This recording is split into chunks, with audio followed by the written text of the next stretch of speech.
ರಕ್ಷಿಸಿ ರಕ್ಷಿಸಿ ಉಳಿಸಪ್ಪ ಉಳಿಸಪ್ಪ ಉಳಿಸಪ್ಪ ಉಳಿಸಪ್ಪ ಅವಿವೇಕ ಜಿಲ್ಲಾ ಮಂತ್ರಿಗೆ ನೀತಿಗೆಟ್ಟ ಜಿಲ್ಲಾಡಳಿತಕ್ಕೆ ರಾಷ್ಟ್ರ ಸರ್ಕಾರಕ್ಕೆ ನಿದ್ದೆ ಮಾಡುತ್ತಿರುವ ಸರ್ಕಾರಕ್ಕೆ ನಿದ್ದೆ ಮಾಡುತ್ತಿರುವ ಜಿಲ್ಲಾಡಳಿತಕ್ಕೆ ಬೇಕೇ ಬೇಕು ಬೇಕೇ ಬೇಕು ಸರ್ಕಾರವಂತೆ ಸರ್ಕಾರ ಕಾರ್ಖಾನೆಂತೆ ಕಾರ್ಖಾನೆ ಬೇಕೇ ಬೇಕು ಬೇಕೇ ಬೇಕು ಬೇಕೇ ಬೇಕು ಅಯ್ಯಯ್ಯೋ ಅಯ್ಯಯ್ಯೋ ಅಯ್ಯಯ್ಯೋ ಅಲ್ಲೇನೇನು ಸಮಸ್ಯೆ ಇದೆ ಅದನ್ನ ಪರಿಹಾರ ಮಾಡಿ ಅಂತ ಕೇಳಿದರೆ ಯಾಕೆ ಇನ್ನು ಜಿಲ್ಲಾಧಿಕಾರಿಗಳು ಸಮಸ್ಯೆ ಬಗೆಹರಿಸಿಲ್ಲ? ಯಾಕೆ ಸ್ಥಳಕ್ಕೆ ಹೋಗಿಲ್ಲ ಜಿಲ್ಲಾಧಿಕಾರಿಗಳು? ಅಂದ್ರೆ ರೇಷ್ಮೆ ಬೆಳೆಗಾರರು ಅಂತ ಹೇಳಿದಷ್ಟು ನಿರ್ಲಕ್ಷ್ಯವ?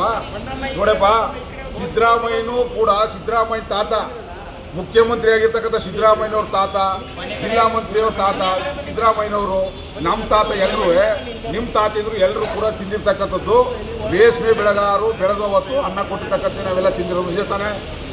ನೀವು ಅದನ್ನೇ ತಾನೇ ತಿಂದಿರೋದು. ನಮ್ಮ ತಾತ ಮುತ್ತ ಅಂದ್ರೆ ಚಡ್ಡಿ ಪಂಚೆ ಶರ್ಟು ಇವತ್ತೇನೋ ಪ್ಯಾಂಟ್ ಎಲ್ಲ ಬಂದಿರೋದು ಅವತ್ತು ನಮ್ಮನ್ನ ಬೆಳೆದು ರೇಷ್ಮೆ ಸಾಕಿರೋದ್ರಿಂದ ಇವತ್ತು ಆಗಿರ್ತಕ್ಕಂಥದ್ದು. ಆ ಕಾರ್ಖಾನೆ ಉಳಿಸೋಕೆ ಕೇಳಕ್ಕೆ ಬಂದಿರೋದು ನಾವೇನು ಮೋಜು ಮಸ್ತಿ ಮಾಡೋಕ್ಕೆ ಈಜುಕೊಳ ಕಟ್ಕೊಡಿ ನಮಗೆ ಕೇಳಕ್ಕೆ ಬಂದಿಲ್ಲ. ನಮಗೆ ರಾಜಕಾರಣಿಗಳು ಮೋಜು ಮಸ್ತಿ ಮಾಡ್ಲಿಕ್ಕೆ ಬೇಕಾದ್ರೆ ಏನಾದ್ರು ಮಾಡ್ಕೊಳ್ಳಿ, ನಮ್ಮ ಕಾರ್ಖಾನೆ ಬೇಕು, ರೈತರು ಉಳಿಬೇಕು ಅಂತೇಳಿ ನಾವು ಬಂದಿರೋದು.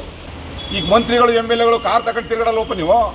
ಯಾಕೆ ಆಟೋ ರಿಕ್ಷಲ್ಲಿ ತಿರ್ಗಾಡಕ್ಕಾಗಲ್ಲ? ಮಂತ್ರಿ ಎಮ್ ಎಲ್ ಎಗಳು ಆಟೋ ರಿಕ್ಷಲ್ಲೂ ತಿರ್ಗಾಡ್ಬೋದು,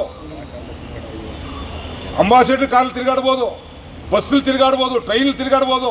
ನಿಮಗೆಲ್ಲ ಇನೋವಾ ಕೃಷ್ಣ ಕಾರು ಮಂತ್ರಿ ಎಮ್ ಎಲ್ ಎಗಳಿಗೆ ಯಾಕೆ? ಸೋಕಿ ಮಜಾ ಮಾಡಲಿಕ್ಕೆ ರೈತರ ದುಡ್ಡು ಸಾರ್ವಜನಿಕ ಹಣದಲ್ಲಿ. ಅದೇ ಥರ ಇದನ್ನ ಅಷ್ಟು ಆಸಕ್ತಿ ಇದ್ದರೆ ಇದನ್ನು ಮಾಡಲೇಬೇಕು ಅಂತಕ್ಕಂಥ ಚಾಲೆಂಜು ತಾಕತ್ತು ನಿಮಗಿದ್ರೆ ತಗೊಳ್ಳಿ, ಒಂದು 10 ಕೋಟಿ ರೂಪಾಯಿ ಕೊಟ್ಬಿಟ್ಟು ಒಂದೊಂದು ಎಕರೆಗೆ ಎಲ್ಲ ರೈತರಿಗೂ ದುಡ್ಡು ಆಯ್ತದೆ. ಅದನ್ನು ಮಾಡೋಕ್ಕೆ ತಾಕತ್ತಿಲ್ಲ ಸರ್ಕಾರಕ್ಕೆ. ಅದನ್ನು ಕೊಟ್ಟು ತಕ್ಕೊಂಡು ರೈತರಿಗೂ ದುಡ್ಡು ಆಯ್ತದೆ, ಬೇರೆ ಕಡೆ ಮಾಡ್ತೀವಿ.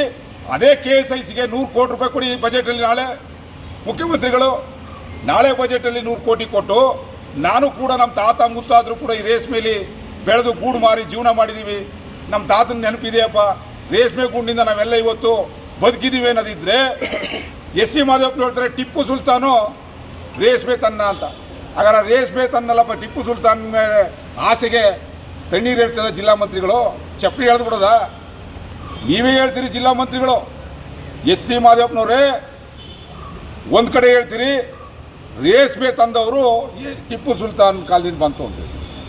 ಟಿಪ್ಪು ಸುಲ್ತಾನನಿಗೆ ನೀವು ತಂದ ಅಂತೇಳಿ ಹೊಗಳಿದ ಮೇಲೆ ಅವ್ರ ಆಸೆಗಳಿಗೆ ಯಾಕೆ ತಣ್ಣೀರು ಇರ್ತಾ ಇದ್ದೀರಿ? ಟಿಪ್ಪು ಸುಲ್ತಾನು ಇಂಥ ಕಾರ್ಖಾನೆಗಳನ್ನ ಮುಚ್ಚಿಬಿಟ್ಟು ಕ್ರೀಡಾಂಗಣ ಮಾಡಿ ಅಂತ ಹೇಳಿದಾರ? ಅವ್ರು ಹೇಳಿಲ್ಲ. ನಿಮ್ಮ ವೈಯಕ್ತಿಕವಾದಂಥ ಲಾಭಗಳಿಗೆ ಇಂಥ ಕಾರ್ಖಾನೆಗಳನ್ನ ಮಾಡಲಿಕ್ಕೆ ಹೊಟ್ಟಿರ್ತಕ್ಕಂಥದ್ದು ಸರಿಯಲ್ಲ. ನಾವು ಇವತ್ತು ಒತ್ತಾಯ ಮಾಡ್ತಾ ಇದ್ದೇವೆ, ಏನಾದ್ರು ನೀವು ಈ ಕಾರ್ಖಾನೆನ ಒಳಗಡೆ ಕ್ರೀಡಾಂಗಣ ಮಾಡ್ತೀವಿ ಅಂತ ಹೇಳೋರು ಹೊರಟ್ರೆ ನರಸೀಪುರದಿಂದ SC ಮಾದೇವಪ್ಪನ ಮನೆ ಹತ್ರಕ್ಕೆ ಪಾದಯಾತ್ರೆ ಬರಬೇಕಾಯ್ತದೆ. ಪಾದಯಾತ್ರೆ ಮುಖಾಂತರ ಜಾಗೃತಿ ಮಾಡಿ ಎಲ್ಲರಿಗೂ ಎಚ್ಚರಿಕೆ ಕೊಟ್ಟು ಜನಜಾಗೃತಿ ಮುಖಾಂತರ ನಾವು ಈ ಕ್ರೀಡಾಂಗಣವನ್ನು ಮಾಡ್ತಕ್ಕಂಥದ್ದನ್ನು ಬೇರೆ ಕಡೆ ಸ್ಥಳಾಂತರ ಮಾಡಿ ಅಂತೇಳಿ ಒತ್ತಾಯ ಮಾಡ್ತಾ ಇದ್ದೇವೆ. ಇವತ್ತು ಈ MA ಚರ್ಮದ ಸರ್ಕಾರ ತೀರ್ಮಾನ ತಗೊಂಡಿದೆಯಲ್ಲಪ್ಪ, ಈ ಸರ್ಕಾರಕ್ಕೆ ಈ ಬಾರ್ಕೋಲ್ ಮುಖಾಂತರ, ಈ ಬಾರ್ಕೋಲ್ನಿ ಹೊಡೆದ್ರೆ ನಮ್ಮ ಆರಂಭ ಮಾಡ್ತಕ್ಕಂಥ ಎತ್ತು ಎಮ್ಮೆಗಳು ದನಗಳಿರ್ತಾವಲ್ಲ ಅವಕ್ಕೆ ನಿದ್ದೆ ಮಾಡೋಕ್ಕೆ ಎದ್ದೇಳಿಸ್ತಕ್ಕಂಥದ್ದು. ನಿದ್ದೆ ಮಾಡೋ ಸರ್ಕಾರನ ಎಚ್ಚೇಳಿಸ್ತಕ್ಕಂಥದ್ದು. ಅವ್ರು ಎದ್ದೇಳಿಸೋಕ್ಕೋಸ್ಕರವಾಗಿ ಈ ಬಾರ್ಕೋಲ್ ಮುಖಾಂತರ ಈ ಜಿಲ್ಲಾಡಳಿತಕ್ಕೆ ಎಚ್ಚರಿಕೆ ಕೊಟ್ಟು ಚಾಟಿ ಬೀಸಕ್ಕೆ ಬಂದೀವಿ.